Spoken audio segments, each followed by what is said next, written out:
시선을 정면 부탁드릴게요. 네. 간단하게 손인사도 할까요? 정면 보시고. 네. 네, 도마트 좋습니다. 네. 시선을 오른쪽으로. 네. 네, 오른쪽으로 부탁드릴게요. 네. 보라트도 한번 할까요? 오른쪽도 향해서. 네, 좋습니다. 네. 저희 정면 보고 화이팅 한번 할까요? 지느러미 화이팅! 네, 좋습니다. 감사합니다. 네, 정면부터 가실게요. 손인사 한번 할까요? 좋습니다. 그대로 저희 화이팅 가겠습니다. 지느러미 화이팅! 화이팅! 네, 시선을 오른쪽으로 부탁드릴게요. 네. 손인사 오른쪽 보고 한번 할게요. 오른쪽 보시고. 네. 네, 감사합니다. 네. 지느러미를 네, 감독님 시선은 정면부터 부탁드릴게요. 손인사 한번 갈까요? 네. 그대로 화이팅 가겠습니다. 지느러미 화이팅! 화이팅! 네, 시선 오른쪽으로 부탁드릴게요. 네. 네, 감사합니다. 네, 이제요.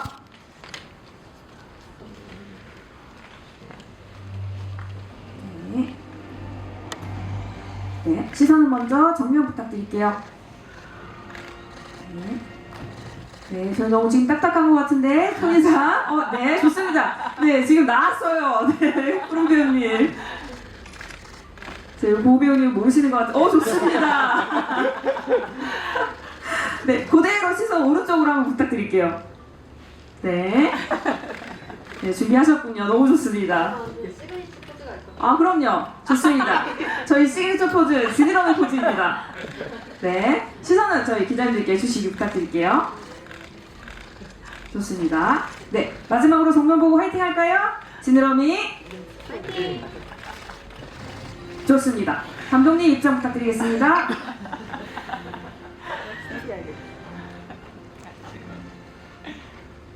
네, 센터를 내주시고, 네, 시선은 정면부터 가실게요. 저희 기자님들께 지느러미 잘 봐주실사 화이팅 한번 가실게요. 지느러미 화이팅! 좋습니다. 네, 네, 감독님 왜 그러시는 거죠? 네, 저희 이제 손인사 한번 갈게요. 정면 보시고 간단하게 손인사 부탁드리고.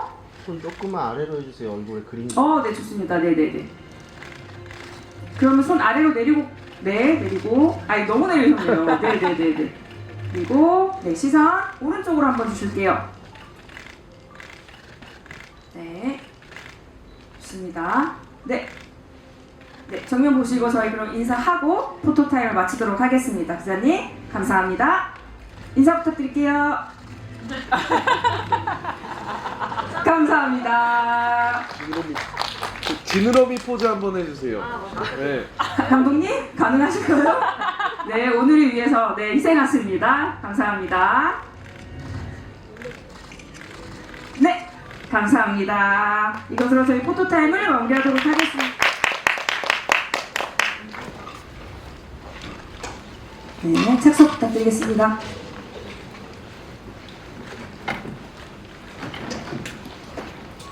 네, 오늘 영화 지느러미가 기자님께 첫 선을 배우는데요. 감독님과 배우님 인사 부탁드릴게요. 박세영 감독님부터 부탁드립니다. 네, 안녕하세요. 저는 그 지느러미라는 영화 연출한 박세영입니다. 이 자리 오고 남아주셔서 감사합니다.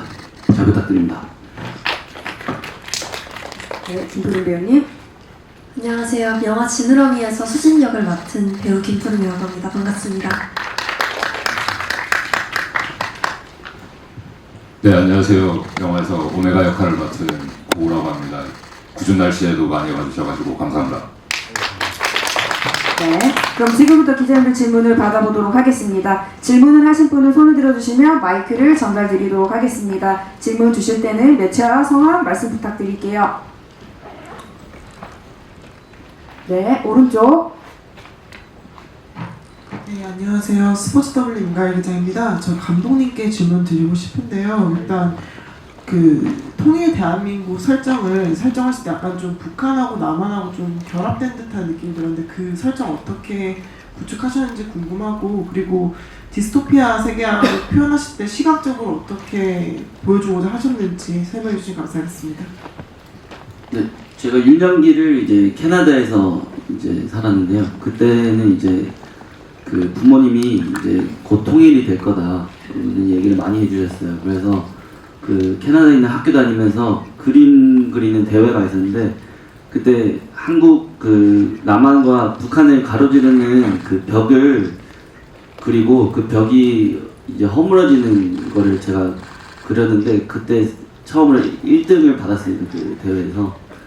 그래서 그때 이제 그 토론토 신문에도 실리고 그 그림이, 그래서 그 이제 한국 돌아올 때까지는 이제 통일이 코앞이구나라는 생각으로 왔는데 막상 돌아오니까 아무도 통일 생각 안 하고 있고 통일 얘기하는 사람도 없고 지금도 통일이 될 거라는 생각은 전혀 없어져. 그러니까 되게 멀리 느껴지는 것 같아요. 그래서 그때 되돌아보면서 이제 통일은 언제 일어날까라는 생각을 하면서 이런 걸 구상하게 됐고, 그래서 벽이 이제 남한과 북한을 가로지르는 게 아니라 한국 전체를 가로지르는 벽이 생긴 설정이 그렇게 나오게 되었습니다. 네, 그리고 두 번째 질문이 네, 디스토피아는 네, 시각적으로. 디스토피아 시각적으로, 사실 저는 디스토피아 근미래 SF를 찍었다고 생각하지 않고 그냥 한국 서울, 그러니까 제가 살아가고 있는 이제 거를 최대한 그러니까 제 주변 환경을 최대한 담으려고 했던 것 같습니다. 이렇게 그때 이제 촬영할 때 저희가 4년 정도 찍었는데 그 코로나의 시작부터 끝까지 이제 영화를 찍었습니다. 그때 느꼈던 어떤 사회적 분위기나 개인적으로 이제 코로나가 저희한테 영향 끼치는 방식들, 이런 감각들, 냄새들 이런 것들을 최대한 조금 더 시각적으로 이제 풀어보려고 해서 영화의 어떤 이런 그 인바이어먼트가 나온 것 같습니다. 네, 이어서 또 질문 받아보도록 하겠습니다. 네, 기자님들 질문 준비하시는 동안 첫 번째 기자님 질문에서도 나타났듯이 뭐 설정이라든지 시각적인 효과라든지 이런 부분들이 우리 영화에 독특하게 다가오는데 두 배우님께 질문 하나 할게요. 이 출연을 결정하게 된 가장 큰 이유가 무엇인지, 또 시나리오를 봤을 때 어떤 느낌이었는지 말씀 부탁드릴게요. 고 배우님부터 부탁드립니다. 저 같은 경우 시나리오를 받았을 때부터 읽으면서 되게 그 안에서 하고 싶었던 대사가 있었습니다. 그래서 그걸 제가 실제로 말을 해보고 싶었고 연기를 하고 싶어가지고 이 영화에서 나 너무 이 캐릭터를 하고 싶다고 이야기를 했던 것 같습니다. 그리고 어떤 그 지느러미 이 영화의 세계관이라고 할 것들이 너무 저에게 충분히 좀 매력적으로 다가와서 거기에서 되게 낯설지만 인간이 아닌 어떤 다른 종족에 대해서 제가 좀 스스로도 좀 탐구를 해볼 수 있는 시간을 가질 수가 있었던 것 같고요. 그만큼 열심히 좀 촬영에도 좀 어떤 몸을 쓰는 거나 그런 것들에도 충분히 해보고 싶었던 것들이 많았습니다. 어떤 대사였어요? 레감의 자마투라 XL이 6517입니다. 네, 김포영 배우님. 저는 이전에도 이런 디스토피아 세계관이나 좀비 세계관, 이런 아포칼립스에 대해 굉장히 관심을 많이 가졌었고, 또 요즘 유튜브에 보면은 이런 뭐 아포칼립스나 디스토피아 세계에서 살아남는 방법에 대한 지침 같은 것도 사람들이 이제 허구로 많이 만들어서 올리시는데, 그런 것들도 굉장히 잘 챙겨보고 재미있어 했던 성격이라 이런 영화에도 꼭 참여해보고 가장 뭔가 어둡고 모순적인 역할을 맡아보고 싶다라고 생각을 했는데 정말 딱 맞게도 제가 원하던 역할을 연기할 수 있게 되어서 영광이었습니다. 네, 이어서 기자님 질문 받아보도록 하겠습니다. 네, 왼쪽. 네네, 오른쪽 먼저 갈게요. 네. 헤럴드 경제의 손미정입니다. 그 영화 너무 재밌게 잘 봤고요. 감독님께 질문 드리겠습니다. 일단은 좀 제목에 대한 이야기를 듣고 싶어서요. 그 뭐 영화에서 지느러미가 나오긴 했지만은 좀 이 지느러미 자체를 제목으로 하신 이유가 또 궁금하고, 아까 전에 질문에서도 그 디스토피아 연출에 대한 말씀을 해주셨는데 그 확실히 뭔가 좀 질감이나 색깔을 의도적으로 썼구나라는 느낌이 확연하게 들더라고요. 좀 바깥에는 뭐 붉고 좀 메마르고 날카로운 느낌, 그리고 또 낚시터에서는 좀 초록색의 뭐 그런, 어쨌든 좀 대비감이 확연하게 보였는데 그 부분에 대해서도 좀 구체적으로 설명해 주시면 감사하겠습니다. 요 제목은 이제 사실 저는 이 영화의 주인공이 새 인물이 아니라 지느러미가 주인공이라고 생각을 하고 있습니다. 그러니까 그게 이제 그러니까 인간이 아닌 어떤 사물 혹은 어떤 신체 부위의 추적 그 경로를, 그러니까 어떤 면에서 어떤 로드무비인데, 로드무비의 그 활력이자 주체가 이제 어떤 인간의 신체 부위이고, 그게 넓게 봤을 때는 어떤 장래 과정, 이제 땅에 묻히는 혹은 어떤 바람을 담고 있는 어떠한 이 신체 부위가 이 영화의 주인공으로 설정을 하고 구상을 하게 되었고, 그래서 그거를 거쳐가는 인물들한테 이 지느러미를 모두 다 손에 한 번씩 쥐게 되는데 어떤 운명이 기다리고 있는가라는 생각을 하면서 영화를 구상을 했습니다. 그리고 말씀하신 질감은 사실은 저희가 이제 되게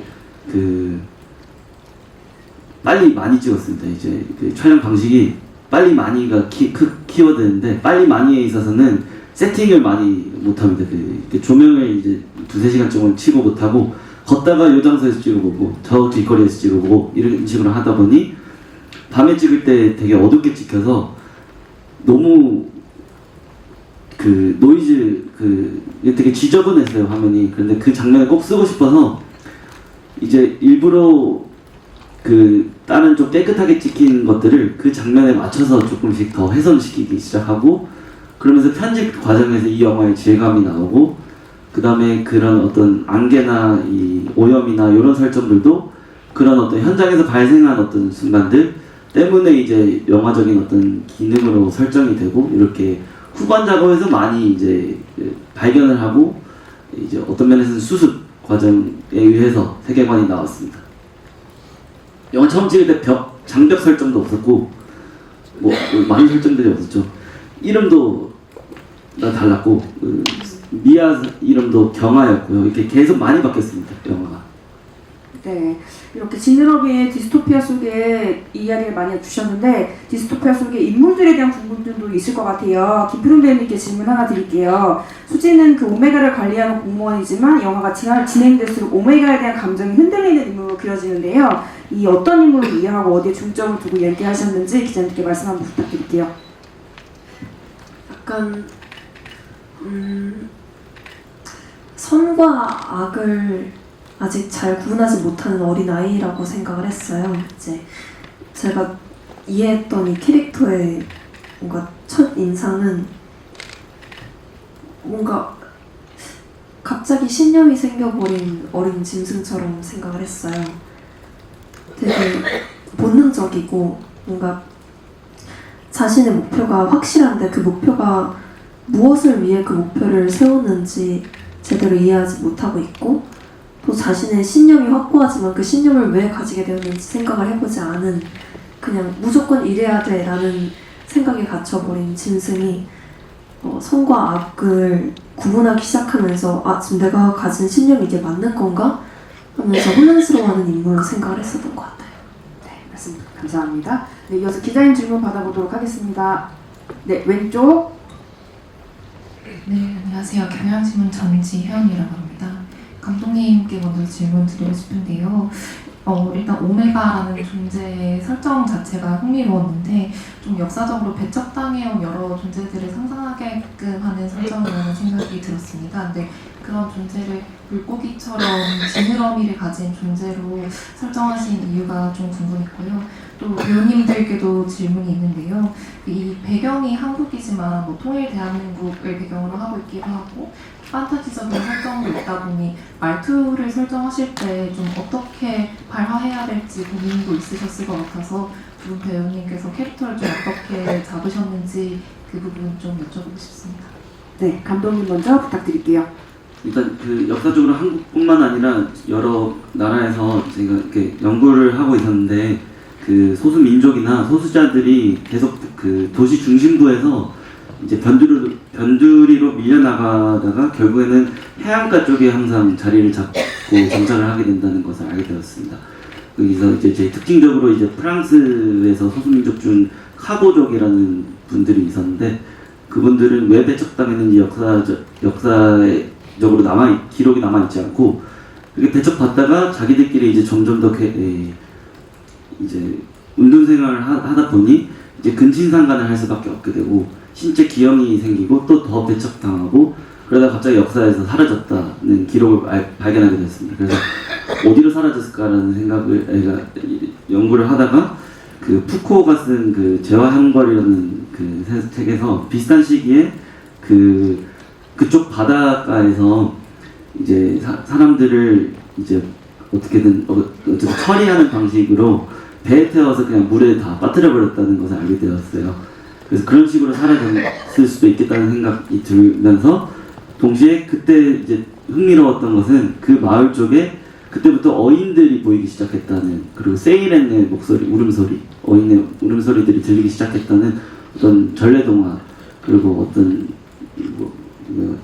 동화 혹은 어떤 전해져 내려온 이야기들이 들리기 시작했고 그래서 어떤 민중의 죄의식이 이야기의 형태로 변해가고 어떤 마법적인 생명체로 변이시키는 과정 이러면서 이야기가 탄생되는 과정 이렇게 생각을 하면서 한국에서 차별받는 사람들은 어떤 시선으로 이제 차별을 받게 되고 어떤 프로파간다나 정부의 어떤 이 이미지 세탁에 의해서 변형이 되는지에 대한 것들을 생각하면서 오메가들을 떠올리게 됐습니다. 오메가는 사실 그냥 신체가 조금 결함이 있거나 꼬리뼈가 좀 튀어나와서 지느러미처럼 보이거나 발가락이 못생겼거나 얼굴이 조금 독특하게 생기면 오메가로 지정받는 사회이지 않나 이 영화에서는. 그래서 무엇이 인간이고 오메가인지 조금 흐릿하게 설정을 하고 싶었습니다. 무엇이 누구가 네, 이어서 배우님. 아까 말씀하시면서 저도 그때 순간 깨달은 것 같은데 뭔가 말투를 특정 사투리를 쓰거나 특정 지역의 방언 같은 걸 써볼 생각은 사실 못했던 것 같고 그냥 모든 사람들이 다 똑같은 평균화 똑같이 뭔가 기준이 잡혀고 모든 사람들이 다 똑같이 공장에서 찍어내듯이 완성된 사람들처럼 생활하지 않았을까라는 생각을 갖고 있었어요. 영화 내에서 그렇게 설정이 됐었는지는 모르겠는데 개인적으로는 모든 사람들이 다 똑같이 생활하고 사람과 오메가 딱 두 가지의 종족으로만 나뉠 거라고 예상을 했었습니다.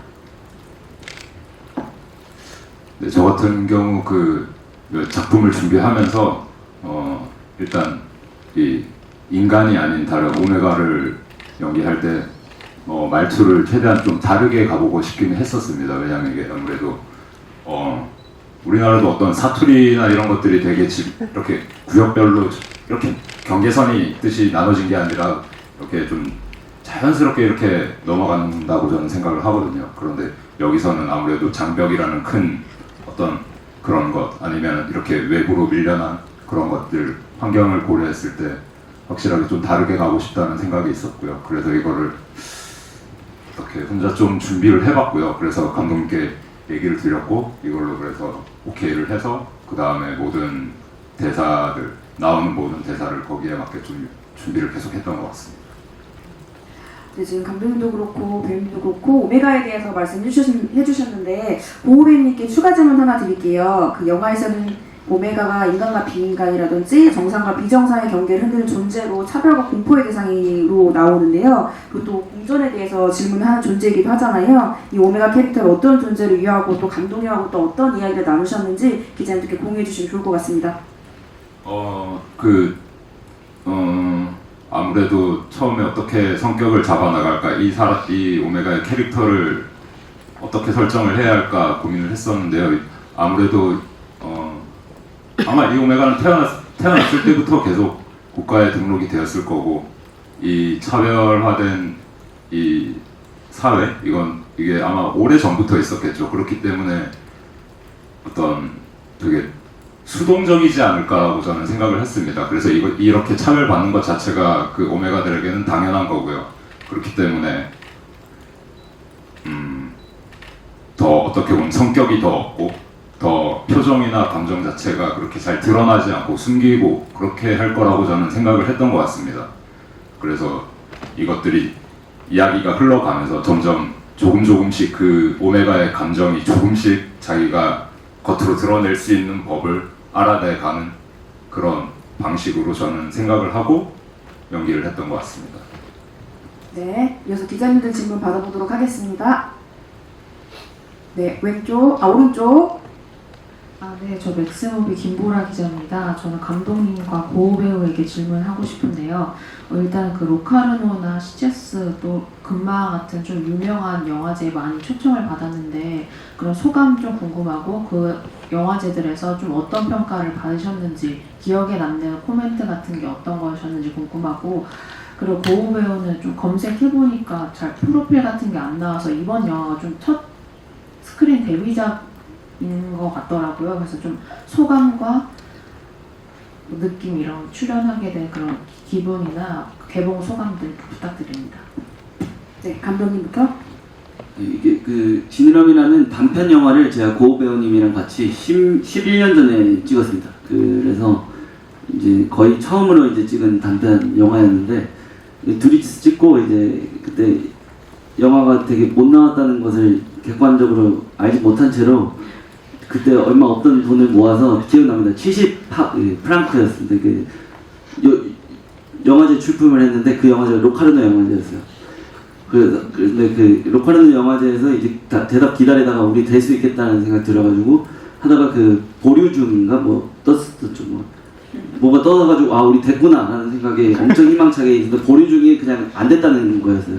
그래서 어쨌든 제일 되고 싶었던 영화제가 로카르노 영화제였고 그래서 작년에 저희 갔다 왔을 때도 솔직히 이 10년 동안에 이 영화의 시작부터 끝까지 로카르노 영화제에서 처음으로 영화를 선보일 수 있다는 것이 너무 기뻤고 10년 사이에 뭐 제 실력이 좋아졌는지 모르겠는데 고우 씨가 연기를 더 잘한 걸 수도 있고 그래서 어쨌든 갔다 와서 너무 기쁘죠. 맛있는 거 많이 먹고 근데 반응이 별로 없었어요. 뭔가 그러니까 눈앞에 기다렸어요. 끝나고 이렇게 누가 뭐 말 걸고 저 봤다 없었는데 저희가 이제 너무 상심하고 숙소로 돌아갔는데 그때 뒤풀이에서 모두가 좋은 말을 해줬다고 PD님 말해줬는데 그것도 거짓말인 것 같습니다. 그 고우 배우님은 저의 첫 대학교 와서 이제 찍은 첫 단편 영화부터 지금까지 11년 동안 함께 거의 15작품을 함께 찍었습니다. 단편부터 장편 거의 찍어온 모든 영화에 한 번씩은 어떤 방식으로든 출연합니다. 매체의 좋은 평가는 거짓말이 아니었던 것 같습니다. 저희 버라이어티랑 홀리우드 리포트, 인디와이에서 좋은 평가를 받았으니 거짓말은 아닌 것으로 알겠습니다. 네, 고우 배우님. 네, 제가 뭐 이렇게 공식적으로 주연으로 나온 장편 영화는 저 처음이긴 하거든요. 그래서 뭐 많이 떨린다거나 어떤 그런 건 사실 잘 없고요. 뭐 다른 걸로도 많이 어떤 주가 된 작업들을 많이 해왔었기 때문에 뭐 음악이든 뭐 영화 음악이든 그런 걸 꾸준히 해왔었고 그래서 이번에 주연이라고 크게 저희 어떤 마음이 뭐 그렇게 다를 것 같지는 않습니다. 그냥 영화 자체가 잘 나왔으면 좋겠고 그냥 많은 사람들이 봐줬으면 좋겠고 뭐 그런 것들이 전부인 것 같습니다. 덕분에 이제 컨텐츠를 찍으면 이제 하트 모양 하는 것도 하시고 좀 카와이한 모습만 그게 제일 힘들더라고요. 네, 저희 해외 영화제 이야기가 나와서 그러는데 우리 지느러미에 좀 더 관심을 기자님께서 주신 이유는 슬픔의 삼각형 더 스퀘어를 제작한 필립 보베르 대표님께서 제작에 참여하셔서 그런 것 같아요. 그래서 감독님께서 필립 보베르 참여에 대해서 한번 말씀해 주시면 좋을 것 같습니다. 네, 제가 아버지보다 한 살 많은 필립 보베르 아저씨 분이랑 함께 공동 제작을 했습니다. 이 영화를 거기 이제 오희정 PD님이랑 저랑 이렇게 셋이서 이렇게 같이 했는데 그분은 이제 제 전작 장편 영화에서 전작 5번째 흉추 영화가 사라예보 영화제라는 데 초청이 돼서 제가 거기 가서 만나게 되었습니다. 저한테 이제 말 걸 쓰면서 영화 링크 보여달라 해서 지느러미 찍은 거 보여주었더니 지금 상태로는 이제 어쨌든 영화가 완성되려면 갈 길이 멀고 함께 해보고 싶다라고 해서 처음에 이제 한 일주일 분량 촬영을 하고 합류를 해서 3, 4년 동안 같이 편집을 하고 베를린에 있는 그 제작사 사무실이랑 편집실에서도 계속 왔다 갔다 하면서 같이 편집을 하고 마무리하고 전 한 30kg 살찌고 돌아왔습니다. 그래서 지금 살 빼고 있습니다. 그렇군요. 네, 개인 정보까지 감사합니다. 저희 고우배님께서는 박세현 감독님과 이제 전에 작업을 하셨어서 이제 감독님에 대해서 잘 아실 텐데 우리 김푸른 배우님은 지느러미로 처음 감독님과 호흡을 맞추셨잖아요. 네, 그래서 이제 박세현 감독님과의 작업은 어땠는지 함께 작업을 하시면서 시나리오만큼 어떻게 독특한 현장이었는지 공유해 주시면 좋을 것 같습니다. 아까 혹시 말씀하셨었는지 모르겠는데 그 지느러미 영화 대본이 그렇게 길지가 않았어요. 감독님께서 아까 여기서는 말씀 안 하셨군요. 그 편집 과정에서 영화가 만들어졌다고 감독님께서 전에 말씀을 하셨었는데 그 말씀처럼 저도 이제 이 영화를 처음 참여했을 때 뭔가 대본 위주로 가사랜다 대사 위주로 인물이 행동하는 것보다 인물의 표정, 몸짓을 좀 더 주로 바라보는 그러니까 이제 아까 말씀하셨던 것처럼 지느러미의 시선에서 바라보는 것들이 더 많았던 것 같아요. 그래서 다른 영화 촬영장과는 다르게 되게 대사 위주보다는 뭔가 조금 클로즈업이라든지 이렇게 행동 엄청나게 멀리서 찍는 촬영 기법이라든지 또 너무 가까이서 찍는 촬영 기법이라든지 등등 되게 독특한 구도들을 많이 찍게 되어서 저도 되게 신기한 경험이었어요. 네, 감사합니다. 네, 이어서 기자님들 질문 받아보도록 하겠습니다. 질문 있으신 기자님들 손을 들어주세요. 네, 왼쪽. 네, 연합뉴스의 박원희 기자입니다. 그 감독님과 배우분들께 질문이 있는데요. 그 분장이 조금 뭐라 그래야 될까요? 좀 꼬질꼬질하다고 해야 되나? 약간 그런 식의 모습으로 나오던데 보니까 크레딧 보니까 분장이 직접 감독님의 이름이 올라가 있더라고요. 그래서 감독님이 이런 설정을 하게 된 이유는 뭐 극중에서 보니까 약간 물 부족 이런 것과 연관이 있는 것 같은데 그런 배경 설정에 대해서 한번 궁금하고요. 배우분들은 그런 분장을 하고 좀 연기하신 소감 그런 걸 한번 듣고 싶습니다. 이 영화에 가장 큰 도움을 준 두 개 곳이 그 쿠팡 묻지마 30일 반품과 다이소 2,000원짜리 화장 그 블랙 파우더인데요. 저희가 배우님들이 이제 어쨌든 세계관이 물이 부족하니까 그 공기가 엄청 더럽다는 설정을 계속 하고 싶었어요. 그래서 얼굴을 닦는 것이 이제 더 이상 그러니까 깨끗한 얼굴이 어떤 수치의 상징이 되고 더러운 얼굴이 인간에게는 어떤 자부심이 되는 되게 이 아이러니한 세계관을 설정을 하게 되었고, 그다음에 제가 사실 제가 분장이라고 되어 있었네요. 제가 분장이라기보다는 배우들이 각자 분장을 했습니다. 현장용을 하는 게 뭐냐면 그 흙바닥에 있으면 오 하고 이렇게 누워서 이렇게 뒹굴고 옷 더럽히고 그다음에 알아서 이제 오징어 먹물로 이빨 더럽히고 자기 얼굴도 그냥 알아서 분칠하고 그렇게 시작해서 이제 끝날 때쯤이면 그냥 아무 말도 안 해도 처음 와서 밥 먹으면서 다 더러운 얼굴로 하고 씻지 않고도 갔어요. 그렇죠? 식당에도 이런 식으로 가서 이렇게 밥 먹고 맞아요. 아까 말씀하셨던 것처럼 유일하게 촬영장 갈 때 아침에 머리 안 감고 가도 되는 촬영 현장이었던 것 같아요. 저는 그 분장하고 대기하다가 편의점이나 그렇게 나가면은 그 되게 좀 많이 불쌍하게 보시더라고요. 저번에 한 번은 그 대기하다가 어디 공원에 제가 그냥 벤치에 누워 있었는데 그 어떤 어르신이 오셔가지고 저기 무슨 잘 기억 안 나지만 어디 센터 같은 곳 있으니까 감사합니다 하고 넘어갔던 것 같습니다. 네, 그러셨군요.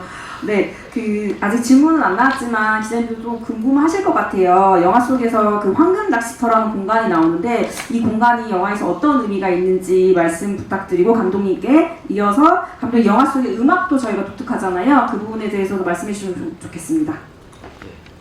그 음악부터 설명드리면요, 저희 영화에 나오는 트로트 곡들은 이제 처음부터 없었고 이제 베를린에서 편집을 하고 있는데 그때 그 필립 보베르 분이 편집 더 해야 된다고 집에 안 보내주셨어요. 그래서 거의 감금돼서 한 4, 5개월 동안 편집을 계속 거의 아침 8시부터 밤 10시까지 하게 되는 구조였는데요. 고향과 조국이 너무 그리워서 한국 노래들 듣다가 갑자기 어느 순간 이게 유튜브 알고리즘 때문에 그 엔카 노래를 듣게 되었습니다. 그 트로트 발라드 뽕짝 엔카 노래들 듣다가 한국적인 것이 무엇인가, 그리고 나는 왜 이렇게 한국에 있을 때는 별로 특별함을 안 느끼는데 한국으로 돌아가고 싶어 하는가 라는 그 염원의 마음을 담아서 영화에 갑자기 넣게 되었고요, 그 트로트 곡들을. 그 다음에 이제 낚시터 설정은 사실 그 실내 낚시터가 이제 저희 90년대에 이제 경제 개발되면서 도시에 갑자기 생겨난 그 현상이라고 들었는데, 그 이제 회사원들이 낚시는 하고 싶은데 바닷가나 해안가로 나갈 시간이 없어서 이런 되게 좀 키치한 어떤 바다의 향수만 최소한으로 느끼게 해주는 어떤 장소들을 만들어 놓고 거기서 똑같은 물고기를 계속 낚시하고 그런 설정을 알게 되었습니다. 그래서 이제 서울에 있는 낚시터들을 돌아다니면서 봤는데 너무 고여 있는 물 때문인지 이게 숨도 되게 안 쉬어지고 되게 음한 기분이 이게 기분이 많이 느껴졌어요. 되게 우울해지고. 근데 이런 공간이 저희 세계관에서는 어떻게 보면 어떤 노스텔지아나 기억을 계속 응고되고 모여지는 공간으로 보여줬으면 좋겠다. 그리고 이 영화에서 가장 빛과 색감과 이런 이 사운드적인 이 텍스처가 제일 살아나는 공간이었으면 좋겠다 라는 생각을 해서 가져오게 되었습니다. 네, 저희가 시간 관계상 이제 정리를 해야 될 것 같은데 혹시 기자님 못다한 질문 있으신 기자님 있으실까요? 네, 오른쪽. 네, 한겨레 20일 정선은 있고요. 그 스크리너로 봤을 때보다 크게 보니까 너무너무 영화 좋았고요. 궁금한 점은 세 분 다 각자 영화에서 제일 좋아하는 장면과 왜 좋아하는지도 궁금하고, 그리고 이 제목이 지느러미잖아요. 그래서 다 본인 이게 뭔가 낙인이나 그런 것인 것 같기도 해서 본인이 생각하기에 지금 본인이 크게 생각하는 지느러미 같은 것들이 뭐가 있는지 궁금합니다. 네, 감독님부터 부탁드릴게요. 제가 제일 좋아하는 장면은 마지막 샷입니다. 이 마지막 샷은 그 이제 베를린에서 감금돼서 이제 편집하던 시기에 나온 샷인데요. 저희 그 필립 보베르 분과 그 오희정 PD님께서 계속 첫 이미지, 마지막 이미지가 강렬하면 좋겠다. 그래서 제가 계속 제안하는 이미지들이 어쨌든 좋지 않았어요. 그러니까 영화에 잘 어울리지 않아서 계속 가다가 이제 더 이상 첫 이미지 그리고 마지막 이미지를 넣을 이미지가 없어서 그냥 받아 찍은 장면을 9,999% 주민을 하자라고 해서 해봤는데 너무 주민되니까 그 물결이 추상적으로 바뀌면서 어떤 유령적인 존재 그리고 되게 이상한 감정이 많이 들더라고요. 그래서 어쨌든 되게 우연한 발견으로 인해서 나온 장면인데 그만큼 이 영화에서 되게 적합한 언어로 이제 영화가 끝나지 않는가라는 생각이 들어서 제일 정이 가는 장면입니다. 네, 그리고 두 번째 질문이었던 본인만의 지느러미. 뭐였죠? 본인이 생각하는 지느러미. 자신만이. 이 영화 지느러미 아니면 지느러미 본인이 생각하는 지느러미 기자님? 네, 죄송해요. 네. 그러니까 뭐 이 영화 안에서는 뭐 지느러미가 뭔가 사회적 낙인일 수도 있고 뭔가 그런 어떤 거를 비유한다고 생각하는데 이걸 그냥 우리의 삶에 대입했을 때 좀 크게 생각하는 그런 게 있으신지? 네, 저 그냥 그 코로나라고 생각했습니다. 그냥 코로나를 그때 저희가 이제 너 코로나 걸렸으면 되게 격렬하고 아무리 가까운 친구여도 되게 의심하고 가까이 안 가려고 하고 근데 막상 걸렸으면 남한테 안 주고 싶고 막 도망쳐야 될 것 같고 그냥 코로나라는 것을 지느러미에 대입을 했던 것 같아요. 제가 제일 좋아하는 명장면은 그 실내 낚시터에서 수진이 이제 미아를 미행할 때 음악이 나오면서 그 음악이 약간 세뇌되듯이 잠들어 버리는 이제 수진과 미아의 얼굴이 계속해서 번갈아가면서 보이다가 수진이 점점 잠드는 장면을 가장 좋아하고요. 제가 생각하는 현대의 지느러미는 약간 본인만이 알고 있는 자신만의 결함? 요즘에는 약간 그런 말도 있더라고요. 외모 정평이라는 말이 있던데 사실 남들은 그렇게까지 신경을 쓰나 싶은데 본인에게는 그게 엄청나게 큰 결함처럼 느껴지고 그 결함 때문에 자꾸만 우울해지는 그런 결함이지 않을까. 네.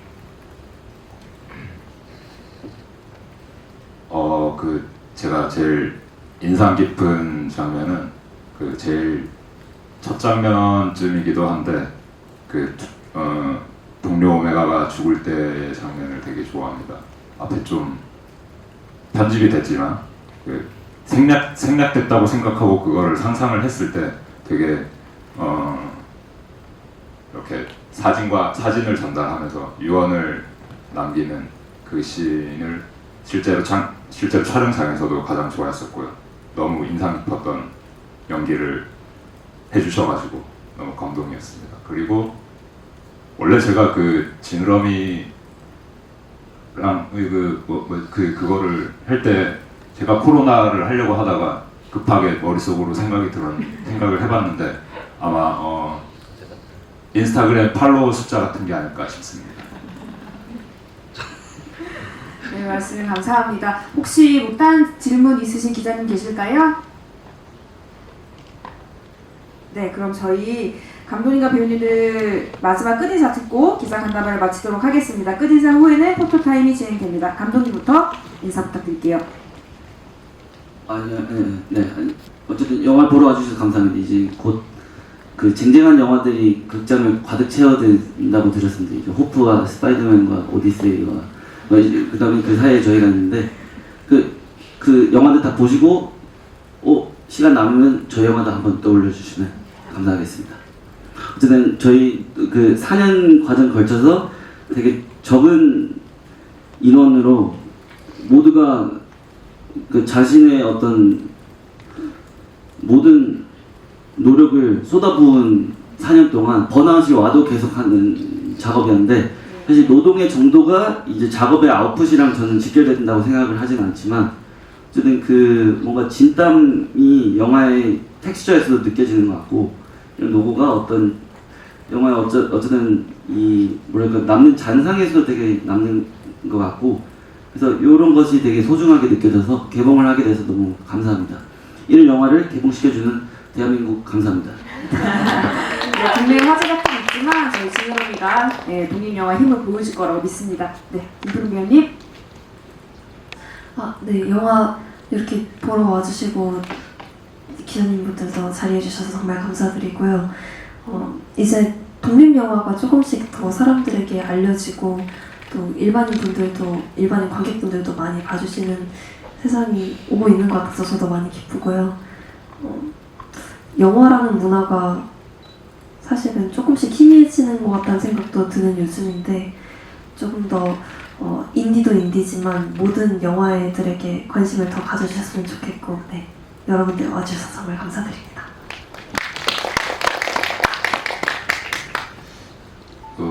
밖에 비가 왔다 내렸다 말다 이런 식으로 있는데 그래도 정말 이 자리까지 시간을 내가지고 오셔가지고 정말 진심으로 감사드리고요.